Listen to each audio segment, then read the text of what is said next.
Cell, cell यानी कोशिका। ठीक है, कोशिका शरीर की कार्यात्मक और रचनात्मक इकाई होती है और इसकी खोज सबसे पहले इसको देखा था रॉबर्ट हुक ने।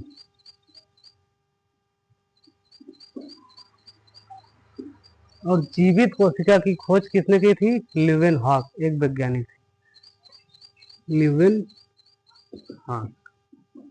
इन्होंने जीवित कोशिका की खोज की थी। और कोशिका दो तरह की होती है, एक आयताकार और एक होती है गोलाकार। जितने पेड़ पौधे होंगे वो होते हैं आयताकार, उनकी कोशिकाएं पेड़ पौधों की आयताकार होती है। और जो जीव होते हैं उनकी कोशिका होती है गोलाकार। यह होता है कोशिका भित्ति, जिससे कोशिका के अंदर मजबूती प्रदान करती है। और इसके अंदर होता है सेल मेम्ब्रेन यानी कोशिका झिल्ली। जीव जंतुओं की कोशिकाओं में कोशिका झिल्ली पाया जाता है और पेड़ पौधों की कोशिकाओं में कोशिका भित्ति पाया जाता है। ये बना होता है सेलुलोज का और ये बना होता है प्रोटीन और कार्बोहाइड्रेट का, ये मानव की। इसके अंदर क्या पाया जाता है? सबसे पहले चर्चा करेंगे माइटोकॉन्ड्रिया। ऐसा लंबा सा होता है माइटोकॉन्ड्रिया। माइटोकॉन्ड्रिया इसका काम क्या होता है? ये ऑक्सीशोषण करता है और भोजन का निर्माण करता है। भोजन का निर्माण ऑक्सीशोषण क्रिया द्वारा ये माइटोकॉन्ड्रिया करता है। और माइटोकॉन्ड्रिया की खोज अल्टमैन ने किया था। ठीक है, और ये ऑक्सीशोषण करते हैं। ऑक्सीशोषण का मतलब ऑक्सीजन की उपस्थिति में ऑक्सीजन शोषण करते हैं। उसके बाद इसी में ऐसे जालनुमा संरचना होती है, इसको बोलते हैं एंडोप्लाज्मिक रेटिकुलम। एंडोप्लाज्मिक रेटिकुलम इसका मतलब हिंदी में इसको बोलते हैं अंतःद्रव्यीय जालिका। और इनका काम क्या होता है? कोशिकाओं का कंकाल तंत्र बनाते हैं। कंकाल तंत्र यानी कोशिका पिचके ना, नहीं तो पिचक जाएगी। और इसी एंडोप्लाज्मिक रेटिकुलम पे कुछ भाग ऐसे खुरदुरा होता है और कुछ एकदम स्मूथ होता है। इसके दो पार्ट हो जाते हैं, एक होता है स्मूथ और दूसरा होता है रफ यानी खुरदुरा। जो स्मूथ भाग होता है वहां पे बनता है वसा, फैट। और जो रफ भाग होता है उसी पर राइबोसोम्स चिपके हुए होते हैं। और राइबोसोम क्या बनाते हैं? राइबोसोम बनाते हैं प्रोटीन। और ये प्रोटीन दो तरह का होता है, एक 70S, एक होता है 80S। 70S छोटे छोटे जीव जैसे साइनोबैक्टीरिया, जीवाणु, कवक, फफूंद। फफूंद क्या होता है? जैसे रोटी वोटी रख दो ना, ब्रेड वगैरह, तो उसमें देखिए व्हाइट व्हाइट हो जाता है, व्हाइट व्हाइट हो जाता है, वही होता है फंगस या फफूंद। तो जो छोटे जीव होते हैं, जीवाणु, बैक्टीरिया, उनमें बनता है 70S। और जो मनुष्य हो गए, पेड़ पौधे हो गए, जो बड़े जीव जंतु हैं, उनमें बनता है 80S राइबोसोम। और इसी राइबोसोम को प्रोटीन का फैक्ट्री कहा जाता है और ऊर्जा का शक्ति गृह कहा जाता है माइटोकॉन्ड्रिया को। उसके बाद इसमें और क्या पाया जाता है? लाइसोसोम। लाइसोसोम क्या होता है? लाइसोसोम ये आत्महत्या की थैली कहा जाता है। जैसे जो कोशिकाएं चोट लगने पर नष्ट हो जाती हैं, उनको ये गलाकर खत्म कर देता है। उसके बाद गाल्जी बॉडी। गाल्जी बॉडी की खोज कैमली गाल्जी ने किया था। और इसका काम क्या होता है? जो माइटोकॉन्ड्रिया से यहाँ से ऊर्जा बनती है, ये राइबोसोम प्रोटीन वगैरह बनाता है, इनका एक कुल बॉडी में पैकेट बना बना के भेजता है। जैसे हाथ से काम कर रहे हैं तो हाथ को ताकत ज़्यादा ज़रूरत है। ब्रेन से काम कर रहे हैं, ब्रेन तक ज़रूरत है। तो ये क्या करता है, ये हर जगह पहुंचाने का काम करता है एनर्जी यानी ऊर्जा को। ऊर्जा को पहुंचाने का काम कौन करेगा, गाल्जी बॉडी। और हाँ, दूसरा एक चीज और है इसमें, माइटोकॉन्ड्रिया जो होता है, इसमें जब ऑक्सीश्वसन होता है तो 38 एटीपी ऊर्जा मिलती है, और 38 एटीपी एक ग्लूकोज के बराबर होती है, एक ग्लूकोज के बराबर होती है 38। और क्रेब्स चक्र, क्रेब्स साइकिल भी इसी में चलता है। उसके बाद लाइसोसोम, गाल्जी बॉडी हो गया, एंडोप्लाज्मिक रेटिकुलम हो गया। उसके बाद आता है कोशिका द्रव्य। कोशिका द्रव्य, कोशिका द्रव्य इन कोशिकाओं के अंदर भरा होता है, ठीक है। और यहाँ पे होता है न्यूक्लियस। न्यूक्लियस यानी केंद्रक बोलते हैं, जिसमें इसकी खोज रॉबर्ट ब्राउन ने की थी, केंद्रक की खोज।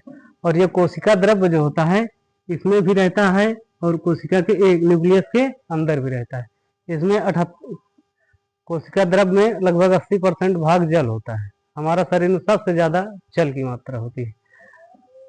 इसमें लगभग 76% ऑक्सीजन होता है, और 10.5% होता है कार्बन, 10% हाइड्रोजन और 2.5% नाइट्रोजन होता है कोशिका द्रव्य में। अब आते हैं न्यूक्लियस में। न्यूक्लियस में ये केंद्रक होता है, और इसमें सूचनाएं रहती हैं।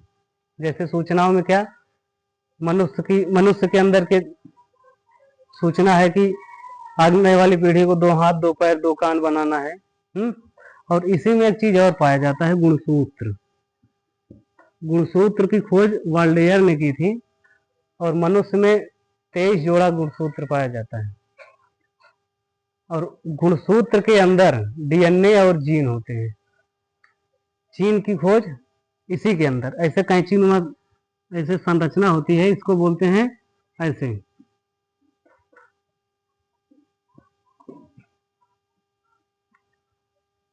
इसको देखा वाल्डेयर ने, इसका नाम रखा गुणसूत्र। और फिर उसके बाद कुछ दिन बाद दूसरे वैज्ञानिक आए, तो इन्होंने इसको खींचना चालू किया। ऐसे खींचे, इसमें देखे कि ऐसे ऐसे ऐसे ऐसे संरचना बनी है, तो इसका नाम दिया डीएनए ने। डीएनए, इसी को बोलते हैं डीएनए। डीएनए का फुल फॉर्म होता है डीऑक्सी राइबो न्यूक्लिक एसिड। और डीएनए की खोज किसने की, वाटसन एंड क्रिक ने, इन्होंने खोजा। फिर इनके बाद एक वैज्ञानिक और आए, जोहानसन। जोहानसन ने इसको और खींच तान के देखा, जब इसके अंदर ऐसी ऐसी रचनाएं पाई। इसी को क्या बोला जाता है, जीन। और जीन का काम क्या होता है कि जो गुण माता पिता में है वही अगली संतान में पहुंचेगा। कभी न कभी कुछ गुण छिप जाते हैं तो तीसरी संतान में मिलते हैं। जैसे बेटे का बेटा हुआ तो उसमें पाया जाता है, उसको इसी को बोलते हैं प्रभाविकता का नियम। जो मेंडलीफ एक नाम सुने होंगे, मेंडलीफ, जिन्होंने मटर के पौधे पर काम किया था, इसके लिए मेंडलीफ ने। ये समझे ना। अब उसके बाद आता है प्लास्टिड। प्लास्टिड, ये प्लास्टिड जो होता है खाली पादप कोशिकाओं में पाया जाता है बस, प्लास्टिड, ठीक है। और ये प्लास्टिड 3 वैरायटी का होता है। सबसे पहला है प्लास्टिड, इसको हिंदी में बोलते हैं लवक, ठीक है। और इसका 3 वैरायटी होता है, क्लोरोप्लास्ट, दूसरा होता है ल्यूकोप्लास्ट, और तीसरा होता है क्रोमोप्लास्ट। इसको बोलते हैं हरित लवक, इसको बोलते हैं अवर्णी लवक, और इसको बोलते हैं वर्णी लवक।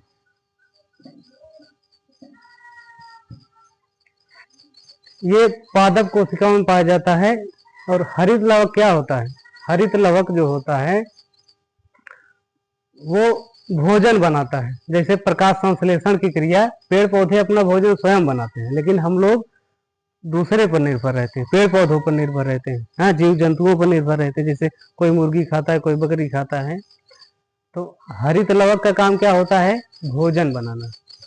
और ये ल्यूकोप्लास्ट अवर्णी लवक का काम क्या होता है? ये जो भोजन बनाए रहेंगे ना, उसको ये संग्रहित करेंगे, इकट्ठा करके रखते हैं। और ये क्रोमोप्लास्ट होता है वर्णी लवक। वर्णी लवक में क्या होता है कि ये रंग प्रदान करते हैं। जैसे कहते हैं टमाटर का रंग लाल हो जाता है, तो क्यों लाल हो जाता है? उसमें वर्णी लवक लाइकोपिन पाया जाता है। मिर्चा हरा से लाल हो जाता है, तो ये किसके कारण? लाइकोपिन के कारण। उसके बाद ये गाजर है ना, गाजर का रंग पीला लाल होता है ना, तो वो क्यों होता है? कैरोटीन के कारण। हाँ, और आलू, कभी कभी देखिए आलू खुदाई करते टाइम आलू का रंग हरा हो जाता है, तो वो किस कारण होता है?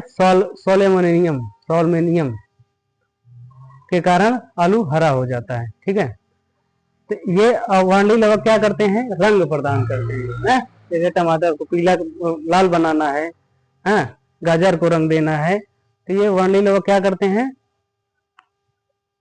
कलर देते हैं। ये सिर्फ पाया जाता है किसमें? पादप कोशिकाओं में, यानी कि पेड़ पौधे की कोशिकाओं में।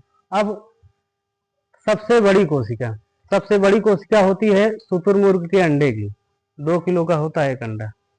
और सबसे छोटी कोशिका होती है माइकोप्लाज्मा गैलीसेप्टम, जिसको बोला जाता है।